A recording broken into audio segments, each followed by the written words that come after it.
Sets him up. Now Ayton. Two-man game. Oh, my goodness. The athleticism of DeAndre Ayton. Into the hands of Booker. Releases it just behind half court. And money time for Devin Booker. Smith on the drive. Booker with an unbelievable block from behind. It's incredible to see Devin Booker take the mantle, the face of the Phoenix Suns. This guy is poetry in motion.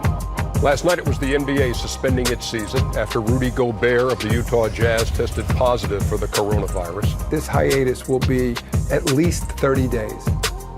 The NBA Board of Governors has approved a 22-team restart in Orlando, Florida at Disney World. Welcome into the Hang Time Podcast. I'm your host, Sekou Smith, here in Atlanta. Coming to you every day as we head towards the restart of this NBA season in Orlando, bubble business. Today we're talking Phoenix Suns with Jim Jackson, FS1 college basketball analyst. You've seen him on TNT, NBA vet, Ohio State royalty. First and foremost, appreciate you joining us, Jim. And it's been a wild few months for everybody, but this Suns team in particular, if you think about where they were when we shut down on March 11th, they were probably one of the teams that didn't expect to have this opportunity, to have 8 more games if the season was going to come back, to see where they stand and to kind of figure out where their guys are as a group. How important do you think these extra games, these 8 games that some of those other teams that were in their neighborhood in the standings are not getting a chance to play, like, what does this do for that group?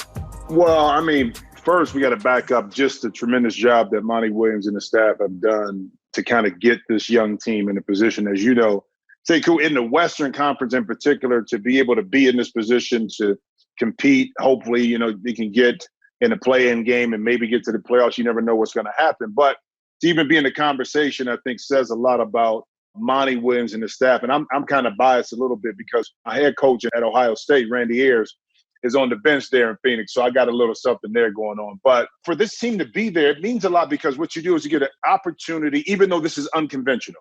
This is not like regular season and you got home court to play against and you can do some things. But it gives them a chance, I think, to bond more together because you're spending time with each other. Even though during the course of the season, you say, well, you play 82 games, you should know each other. But this is a little different.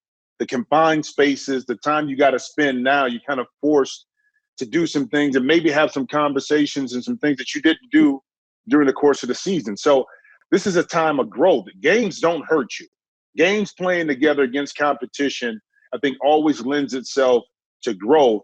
And I think that's something that Monty Williams and the staff will preach to his young guys, that this is an opportunity for us to take the next step, no matter what happens, no matter what the outcome is. And you mentioned Monty, which has been a huge shift, obviously, for the Suns. And they have an interesting roster when you look at the makeup of this group, adding Ricky Rubio the way they did, the responsibility, I think, that's on Devin Booker's shoulders. But one guy who sticks out to me just in terms of the roller coaster season he's had, DeAndre Ayton, missed such a huge chunk of the season. Now, he gets back, is trying to get into a groove. You shut down. I'm thinking about him and how critical this time is for him in terms of just being back on the floor in the mix, getting more reps with a new coach and a new staff. Is this a critical time for him in your estimation, just not just this season, but in terms of his NBA development? Well, it is. Like, you think about it, played 30 games, averaged 19 points, high expectations, of course. But DeAndre Ayton comes in a situation, too, where the league has transitioned over from not your prototypical post player. So he had to adjust his game as well. I think Monty and the staff has done a great job of kind of moving him around in different positions, that he's not stagnant, that his skill set can be utilized. But a lot of it has to also do with Ayton in regards to developing his overall skill set to fit today's narrative. Yeah, there are times when you can post up. There's other times you're going to pick and pop. There's times you need to run the court. All these things help, but it doesn't help too, though. Sometimes, with injuries, guys need to be on the court. But I do believe if you look at his body of work in those 30 games, you can see light at the end of the tunnel where exactly his potential ultimately can be. But like any young player with a young team, the expectation is to happen immediately. As soon as I get back on the court, this is who I'm going to be. And the league just doesn't work like that. In particular, back in the day, if he came in, he would get touches, touches in the paint. Now it's a different game. And I think with the makeup of this team, with the shooters that spread the court, I think just allow his game to grow a lot more. But again, the evolution, I think, is what you're talking about. It's going to be very interesting to see how Monty positions DeAndre Ayton, not just now, but moving forward. There'll be a lot of people watching this Suns team that, quite frankly, don't see them on a consistent basis, based on the unorthodox nature of how the season is going to restart. What would you tell people about Devin Booker? These casual fans from other places, maybe that haven't watched him intently. I know because he's from my hometown. He's from Grand Rapids, Michigan, so I know about him and have known about him for a long time. I think he's one of the brightest young stars in the league, but he's not a household name necessarily just yet. Well, I mean, and that's because when you don't win, you don't get on national TV. I've been there before. I've done that. You put up points and people hear about you, but they associate points and not winning. I think the move to get Ricky Rubio allows Devin to expand his game, not work as hard. This is a young man that's a fierce competitor. He's not going to back down from anybody. You watch this young man play, I don't care who he's going up against. It does not matter because he always has something to prove. You think about when he came out of Kentucky, people just thought of him just as a shooter, spot up, jump shot, but didn't understand his ability to put it on the deck, to attack the rim, to score inside, to be creative, with his floaters inside. And he's only going to get better. I think that, again, when you think of Devin Booker, you think of scoring and shooting. But he has so much more to his game. And I do believe the moves that the Suns have made to get a pass-first point guard that allows now Devin to play off the ball and not have to try to create in situations that maybe he's not as comfortable until the fourth quarter comes, the last 2 or 3 minutes, where the ball is going.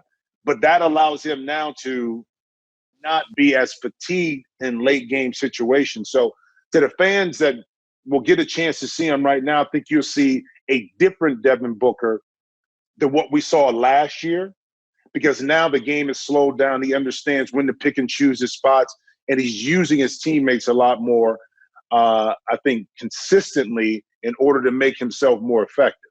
Yeah. Another guy who had been a really great fit for this Suns team was Kelly Oubre Jr. Oh, yeah, man. And you lose him, obviously, it's a blow for you if you're Monty Williams. Just having a guy with that kind of versatility and that skill set, in the mix. Who takes up that slack now? Who gets a chance to take advantage of those minutes? I know they got several guys who could be in the mix, but how do you see that shaking out?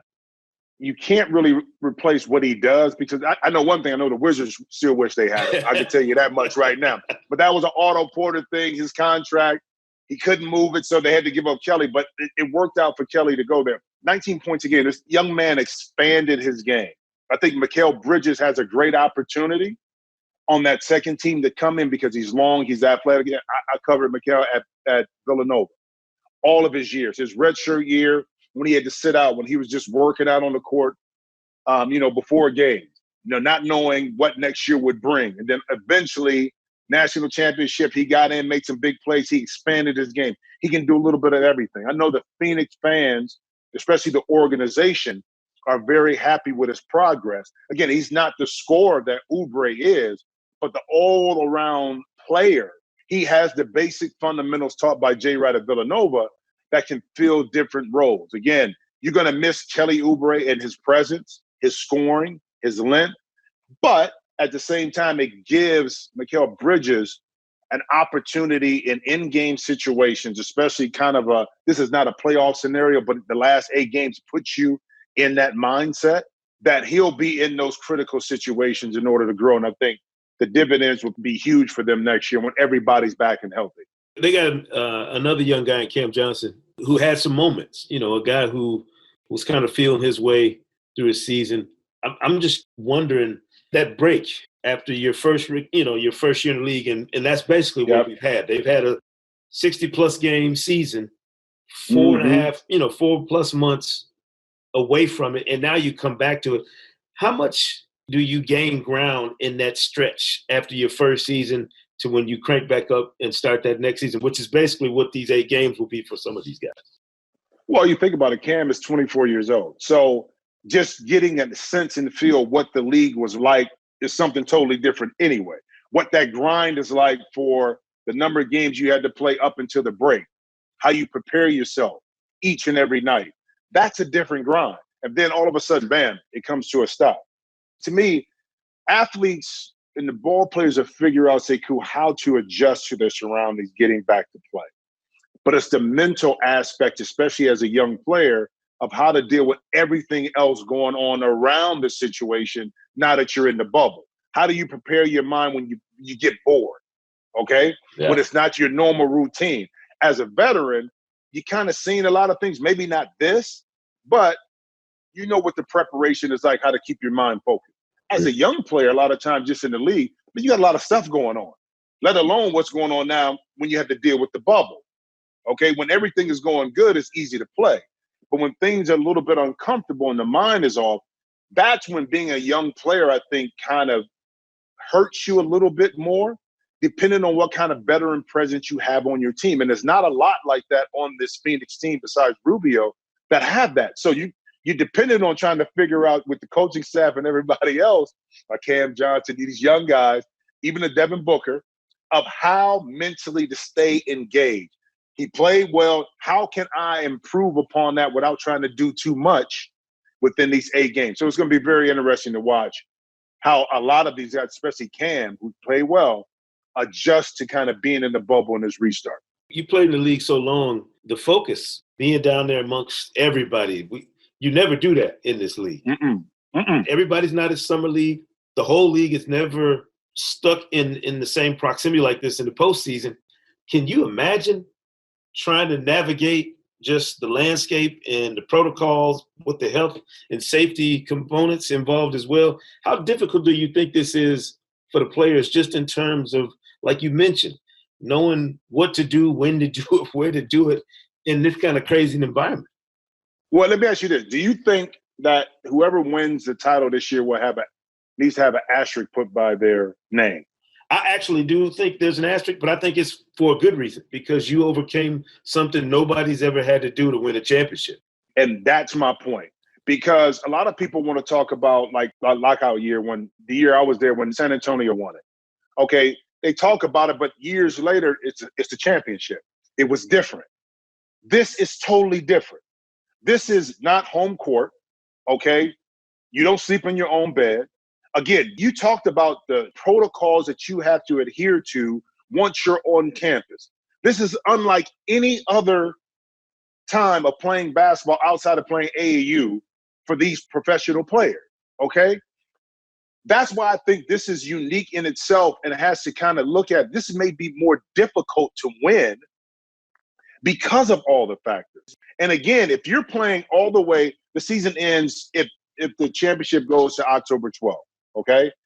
That's end of July, August, September, part of October. You're in one environment. The team, to me, that ultimately wins, one, you got to avoid injuries, of course, to your key players. Yeah, absolutely.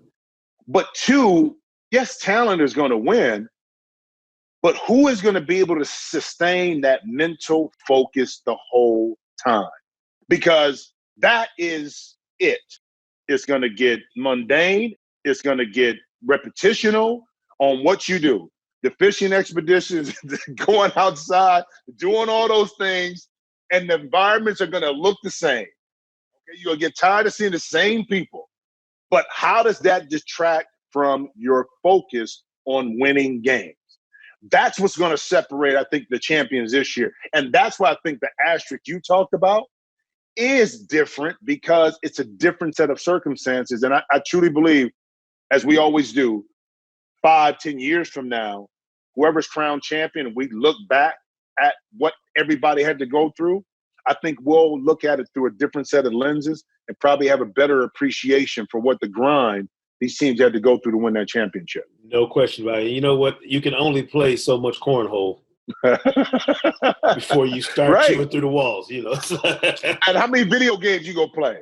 How many movies on Netflix? Yeah, I'm not a gamer, so I don't even know what it would take in terms of a video game stats to keep yourself preoccupied for that long. But you're right. It's going to be such an unprecedented environment. Any team that finds the discipline to grind their way through this will be a more than fitting champion. We're talking Phoenix Suns with Jim Jackson here. And after the break, we're going to talk about some keys to the Magic Kingdom for this Suns team. What do they have to do in Orlando, in the bubble, to come out of there with all the things that they need to take their next step beyond this season?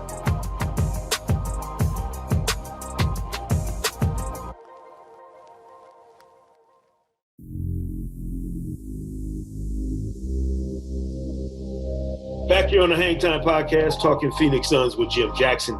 We got to figure out exactly what the Suns team can extract from a trip to Orlando. If we're talking about the Suns and Disney, who would be their Mr. Incredible? Who's the guy on the Suns roster that has to be their X factor, the guy that's their game changer when they get into the action in the bubble?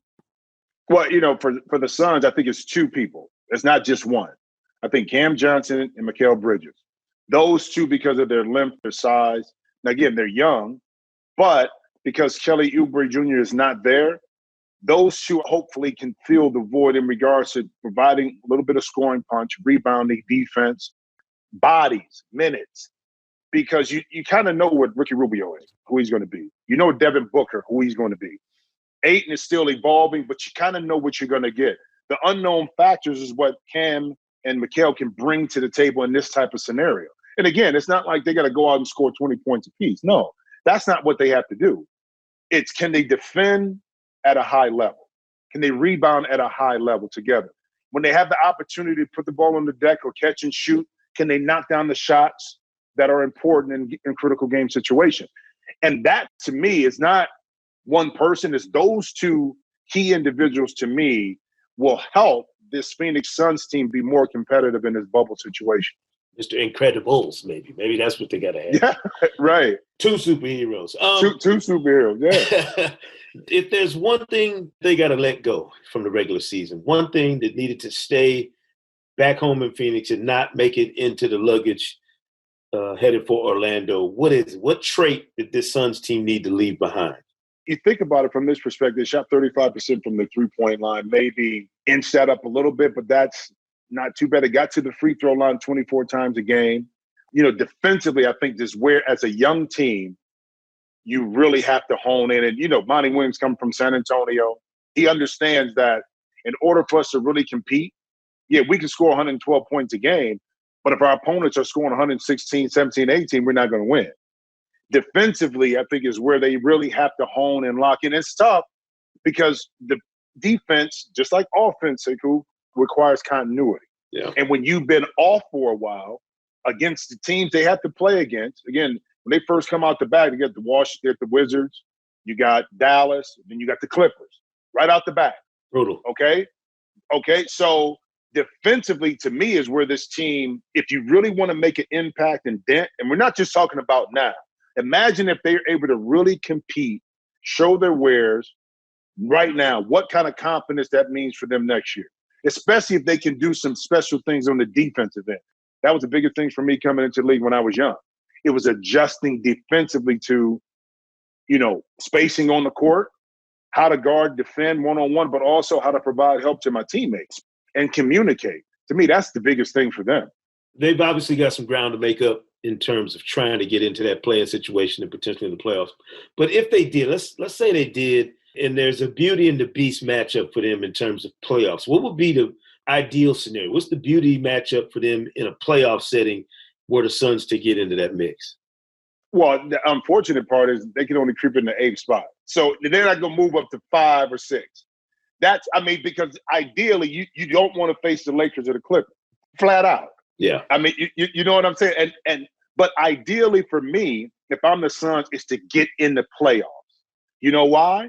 That gives you the experience of what you need. One time to get in.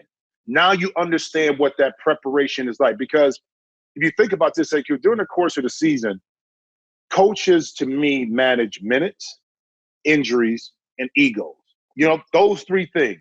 Once you get in the playoff scenario, that's when the real deep concentration on X's and O's, execution, changing the game plans on the fly, adjusting the situation. And then guess what? Players have to do the same. But the only way you get that experience is to have to go through it. People can talk about this Phoenix Suns team all they want about what it's like to play in the playoffs. But until you touch it, feel it, experience, you don't know. So I don't care if they get in at 8 and have to play the Lakers. Guess what? That's experience well had that they can use to motivate and use to propel themselves moving forward. I guess when you haven't been in that mix, just getting there, the experience itself is probably the most beneficial thing. Yeah, no question. Yes. If there's a genie in that lamp and you can get 3 wishes for this Suns team, what are the 3 wishes they would need to have with them going into the experience in Orlando? One would be that Kelly Oubre would miraculously come back and be a part of situations so he could play. Right. 2, DeAndre Ayton would be as dominant as any big man playing, okay? 3 would be Genie in the lamp for the 3rd one. That's a good one, Sekou. That Devin Booker elevates his game and is averaging like 35. And while I say that, that just opens up other opportunities for, and again, I don't want to put anything on other teams that would hurt them. This is all about the Suns. And that would be it. We know the ebb and flow of basketball. If you got 8 games, somebody is catching fire. I don't know who it is or what team. That's right. But somebody is going to get hot during these seeding games and go bananas. I don't know who it's going to be. Mm-hmm. I'm sure the Suns fans hope it's Devin Booker. And can they get it for a Suns team, a young team, not having Bradley Beal to begin against Washington? Is that a game you can go in and get? Okay? Can you go get that first game against a Wizard team that's not going to have one of the best players there? You can't let that game get away, okay? The next game against the Mavericks, you're not worried about the Mavericks as much. You know Luka's going to get his. Okay, but do we match up well enough? Can we compete and get that game? Imagine if you win your first 2 games. You know the Clippers game is going to be a tough one, but keep in mind, just like you, they got a little rust too. If you start off and you play well, you know in this league, anybody can be beaten. So you got to take it game by game and look at your opponent and say what we have to do. And again, the first game, the first test, I think mentally for me, if I'm Monty Williams, to see if my guys are prepared, is playing against a Washington Wizards team that doesn't have Bradley Beal. And how do we compete? I think that's going to tell you a lot about the mindset of where the Suns team is at. Yeah, it's going to be a huge gauge for what's to come. They got to have a little fun off the court, and this is the happiest place on earth. Everybody loves that about Disney. If there's one guy on the Suns roster that's most likely to win an NBA 2K tournament in one of the player lounges, who is it? All the young guys. It's all the young guys. You know, Ricky Rubio not winning. We already know that. You know what I'm saying? I know. Tariq Owens, I covered Tariq when he was at St. John's. He may be one. I'm sure Cameron Payne. I don't know. What if Dario wins it? They may have somebody that's a video game ninja on that roster we don't know about. I'm telling you. Or Aaron Baines comes out of nowhere and just like,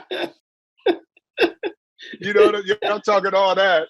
Aaron Baines. And what if the championship is Aaron and Dario? Nobody expects that. No, that'll be the shocker of the bubble. Who's most likely to have packed the kind of on-point fashion game that keeps them in regular season style? You got to have a lot.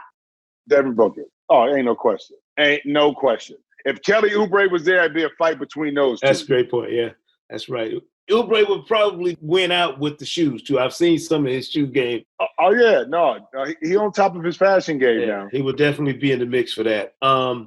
Who's most likely to take advantage of the roller coasters and water slides at Disney that these guys are going to have prime time access to?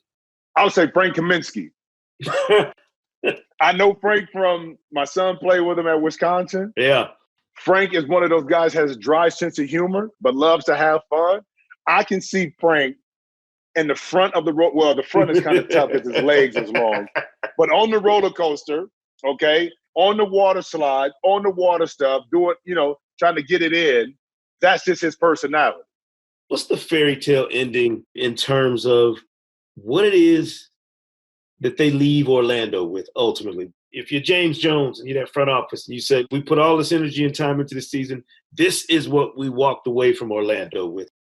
I'm glad you brought up James. And when we give some credit to James, James was a teammate of mine with the Phoenix Suns when I was there. A lot of credit goes to James, too. We talked about Monty, but James kind of reorganizing the staff and putting people in positions where they can be successful, how they drafted, how they maneuvered the pieces. So let's give some love to James Jones. But if I'm general manager, what do we want to get out of this? Okay, is the spirit of understanding how to compete and how to grow as a team. The wins and losses are going to come and go. But the better prepared, how do we prepare ourselves to compete when we were off and then got back into the mix? Because that's going to say a lot about how you move forward. If this Phoenix Suns team is able to come in, let's say they fall a little short of getting into the playoffs or playing in the play-in game, but they're able to compete at a high level. They're professional. They go about doing their business. Those are building blocks that you have that you can build on for next year and the following year because you have the pieces of the puzzle in place. And to me, as a coach and a general manager, that's what I want to see. How do we handle scenarios of the unknown and be professional as a team, okay? And do we go and compete when we know that the table is stacked against us? But how do we respond to that? To me, that's so important. Also more important a little bit sometimes than the wins and losses. Because you can win some games by playing well, and the other team doesn't play well, you may not have competed. You can lose some games and played your butt off, but the other team was just better. And you learn a lot from that. Right. That's a great point. Listen, we've had 4+ months off, but you sharp as ever, man. Jim Jackson talking Phoenix Suns with us here on the Hang Time Podcast. I was going to say, you sound like you're in playoff form already. You ready to go? Well, I'm going to be in the bubble. So I go down for the first round of the playoffs. So I'm prepping right now, getting ready. I don't have to be there as long as the player. So I'm bringing my golf club. You know what I mean? But I'm so looking forward to SAQ because this is one of those moments where, again, 5, 10, 15 years from now, I can look back at it. We can look back and say, I was a part of that. That was totally different. It was special. So I kind of embrace it because I'm blessed to have the opportunity to still continue to do what I love despite what's happening. A lot of people in America don't have it. So you won't hear me complain about having to be in a bubble, have to stay isolated.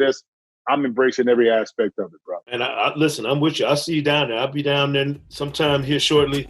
And I'm going to grind it out all the way to the finals over. So we're going to see what kind of stamina I have, what kind of discipline I have to stay Come on, man. It's the mental part of it. Come on.